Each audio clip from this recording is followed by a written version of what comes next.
from the Reality Forecast show, and I'm joined with my friends Hannah and Elisa. Hey guys, welcome. Thank you for joining me tonight. If you wanted to give a background a little bit about yourself, Hannah. Thank you. Thank you. Hello, Elisa. Thank you for inviting me here. And I'm very happy to be here. I am Hannah Alexa, and I am a Akashic record reader. I have an interpretation of what that means, and they may have read a book or two. I've heard it in conversation, but to actually speak to you about it and the work that you do. And Akashic means from the memories, right? It's the memory records that we have in our souls. So everything is energy. So everything is in the quantum field, right? So we can read this energy through many different ways. So I do through Akashic records, and I do read for people and animals as well. I mean, helping a lot of people with this because it's when you open the records, you start feeling this love, like when you go to the memories of the soul, there is energies that are positive and very loving. So you start having these feelings for the soul. You don't judge the person the way you think it is. It's just you start seeing the soul.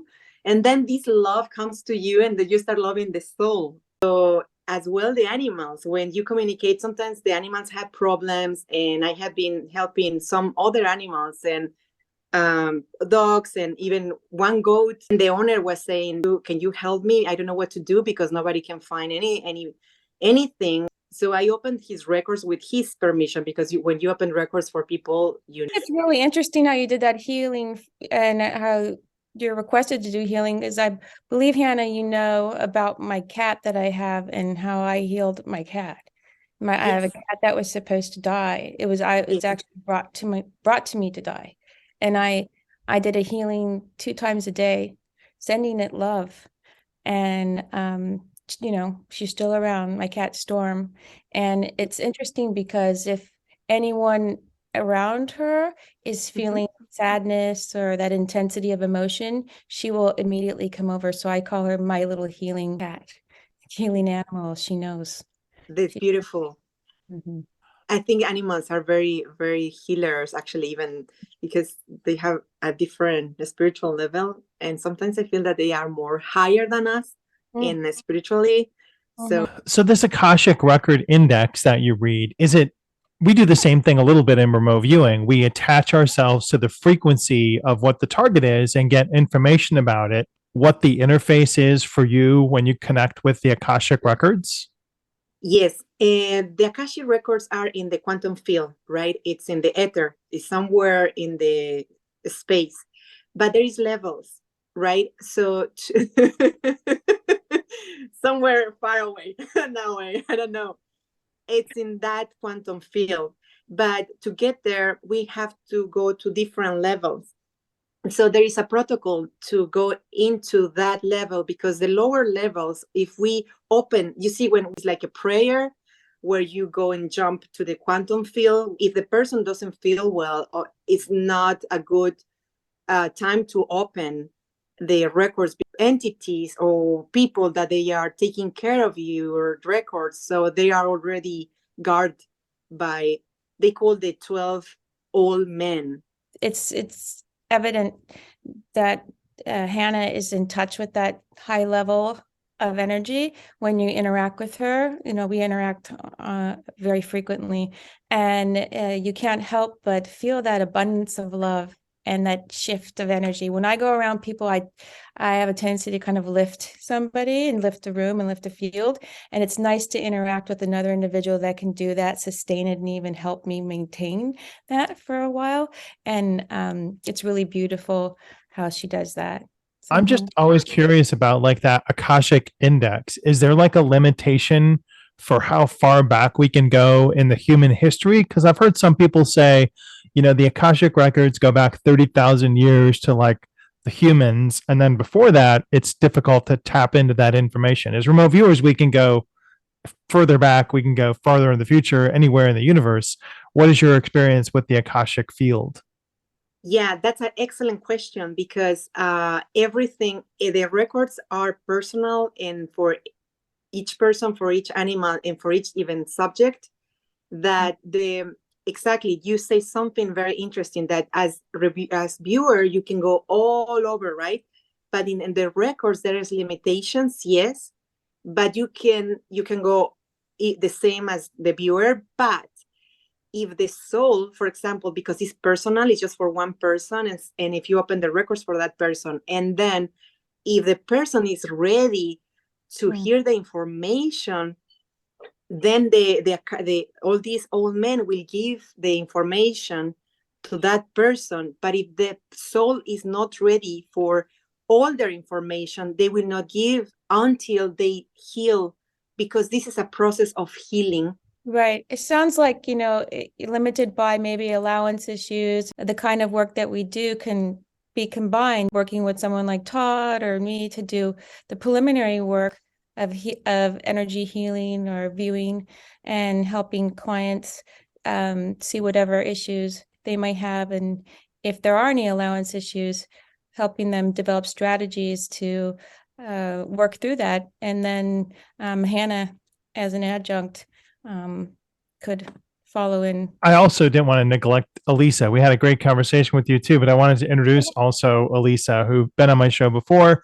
She's a psychic and a medium and is able to reach into people. You did mention some of the healing that you do. So if people are interested in that, they can write me at remoteviewit@gmail.com, get more information about connecting with you. Sometimes we have patterns that we always do and we don't know why, and then always is like, why I did that, I don't understand.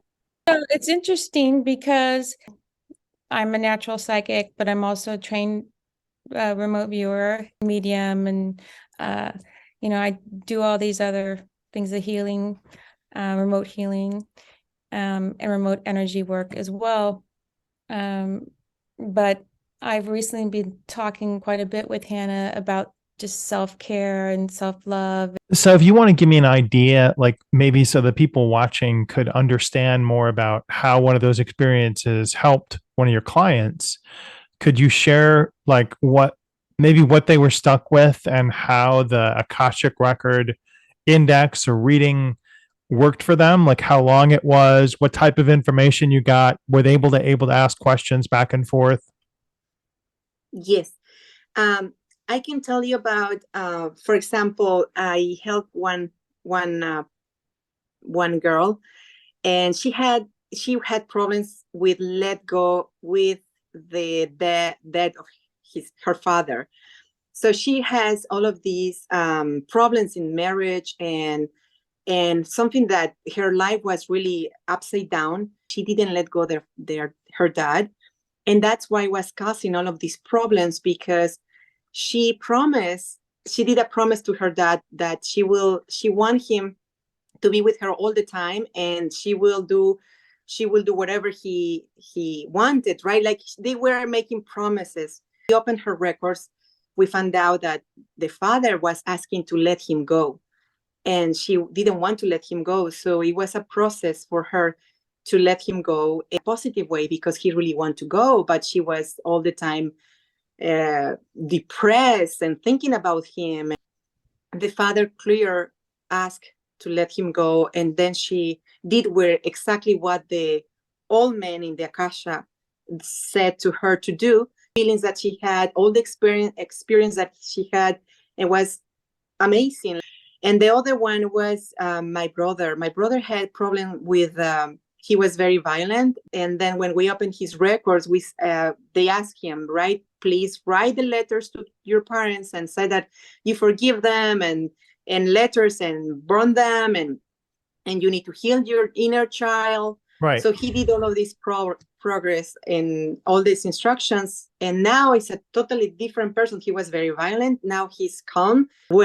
He's not violent anymore. Are those people rewriting their soul contracts with you, or are they just releasing the tethers that they have along with people that are in their life and reincarnating with them in this cycle? Just say something very interesting, rewriting, because I also study about constellations, but in Akasha, they just releasing what the soul needs to release. That's an amazing question. Yes, only releasing.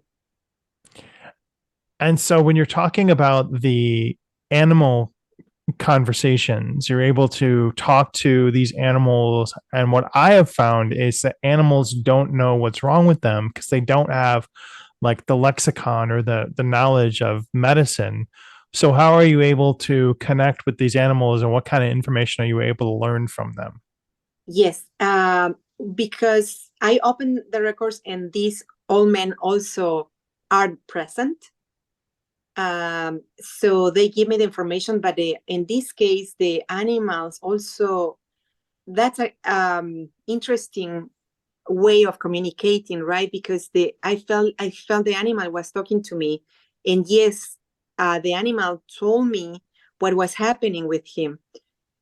He told me that something in his intestinal was found there, but he didn't specify what it was. Only he knew that happened something in the belly. It's like a bacteria, but didn't know what generated. Not only he told me it's a bacteria that is causing my immune system to go weak, and there is no cure for that. And I'm not going to be well anymore. And I want my owner to release me. And I came here, and he told me I came here to do a consciousness job. It's to teach people about to be kind with animals, because they are also very important part in this world. I have the ability to communicate with animals and I'm not sure. And I know of a few other psychics and viewers that do that as well. And yeah, they just, talk. It's just like a person, right? I mean, they're little people, Oh, I could understand, I'm sure you can too, Todd, understanding that sensation of differentiating between object, life form, and so on. It seems interesting to me that at an energy level, like what you're talking about, it wouldn't just all be just energy, So, right. and that, It's a different feeling of consciousness. In another show, I interviewed Coco the gorilla last week, and Coco the gorilla was really a very educational interview, because she is going to come back as a human. So her next life is going to be in teaching human interspecies communications in a way that she learned as a gorilla, and she was able to level up on that soul like playing field. Do you find that a lot in your readings, either one of you? Yes. Well, it was new to me, but I knew that there are different soul matrices on Earth, Yes. and different soul energies, and everything. Even my microphone has like a consciousness to it, has a soul index to it. Our water bottles have that too. And the drapes, everything has like a shard of a soul, and we don't really think about that. But when you're able to connect with those things through this, your soul index reading, or Lisa, your psychic medium reading, or my like remote viewing readings, and you're able to pick up on the subtleties of that energy. What are some other things that you have picked up on that surprised you, maybe? Yeah. Oh my gosh, this is really powerful, and this is amazing. But it was a friend in reality here. I felt that she was my sister. Even we had birthdays very close together. Like she was on the June 17 and I was June 10. Like we Sister both from were another Gemini. mother. Okay. Yeah. So what happened? Because every time that I always learn something new, I always share with her, and we always kind of did things together. And then she asked me, "Please open my records," and I said, "Perfect, I will do open your records." And this was really amazing, because when I opened the records, suddenly an energy came to me, and I felt that was a man, and then took me from the first time. Took like a invisible man, right? It's the energy of a man. But turns out that morning, my mentor who taught me about it, guidance, your guides, they will come up sometimes, but it's not often. In this case, this person came and like it took me really strong. And I said, oh my gosh, I feel somebody is a man next to me and is pulling me, and it's like very painful and wants to talk to you. I don't know who is he. And she says, oh my gosh, who is this? And then the man starts giving me visions and told me that it was her grandfather, and took me. And it's amazing, because you are viewers and you are psychics, how these spirits communicate with you, right? Because if you cut the communication, if you get scared, I will leave and I will not give the message that I want to give to her. He started talking, and I said, this is your grandfather. And she started crying, and then he went to her. I mean, it was channeling. I don't know what is channeling. I don't know, Yeah, because like mediumship through you. And then, so when I have an energy approach like that, I have really strict rules. They have to stay, this far away from me and so on. And if they don't follow those rules, we don't communicate. Could come because he was also there in the Akasha where the records were. And so he could come, and then he started communicating and messages with her and told me everything, and she was crying and everything. And turns out that in the end of the message, he told me, send this rose to her. Pink rose with a petal with gold. We closed the records. And Todd, to tell about some of our most amazing experiences. Do you have some good stories to tell? They're ET related stories that don't relate to the Akashic records, but I had a client who had been abducted by multiple extraterrestrial species, and we were working on trying to find out what the reason was, what the motivation was behind them. And I was kind of dumb. I didn't protect myself. I teach protection and remote viewing now, which is super important. But at the time, I'm like, I can remote view that. And so I sketched this idea of some species who I won't name now has like holographic astral technology, and they have these pillars where they can create like a facsimile or an astral part of your room and interact with you there. So they've created this like pantomime of a place where they can attack you, fight you. They can come to you in the physical too, but they do this in the astral because it's easier for them to do. And so I had like, that was troublesome. Another time I was working on out of body experiences and I requested help, and like, just I'm drifting off to sleep. I say, help me get out of my body.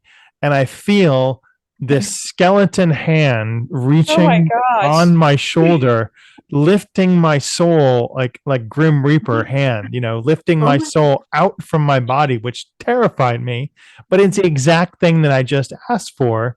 Yeah. But I didn't really think that it was going to happen. So you bring up a good point about invoking, though, and how you shouldn't do that. Yeah, I learned that lesson well. Double Hannah again. But it's necessary for me to shift this back up to a high loving thing. It really is. But I will tell you about an experience or two that I had. And I was in my bedroom and I felt something come inside of me, and I wanted it out. And, I've had experiences, this is not, I've been familiar with energy, you guys both know, since I was very young. And, things don't come into my body without permission. And this one did. And what it felt like was, and this is going to sound crazy, but I'm serious. It felt like me from the future that had jumped into my body. Oh my gosh. Yes. Yeah. To be there at a specific time so I could see my child. It was like I wanted to visit my daughter again. See, telling you this gives me chills. I wanted to visit my daughter again. Yeah. Time travel. Now that's a different show, but wow. Yeah, we're gonna have to hold long or go and do another show on time travel. That's a great one. That's time travel. I will tell you, I got information, I had a knowingness, and it was like I woke up right then at that moment. and I Mhm. saw my daughter, and I knew this was an important time. And consequently, afterwards, I, um, I've had glimpses of moments of like flashes, but definitely that's what happened. And although it was scary at first, it ended up being loving because I realized I was coming to visit my child. And this could be another, we'll have to talk about it again. That's amazing. Sorry, I'm ruining your show, Todd. No, it's amazing. No. Everyone's going to want to try that. My mom told me that she had a dream about me before I was born, and I had a dream about my daughter. And my mom told me that she saw me, and that's exactly what happened. I saw my daughter and what she looked like, everything right next to my bed, and I wasn't even dating anybody at the time. I didn't, I wasn't married. And then a few years later, she arrived, and she looks exactly like that vision that was there. So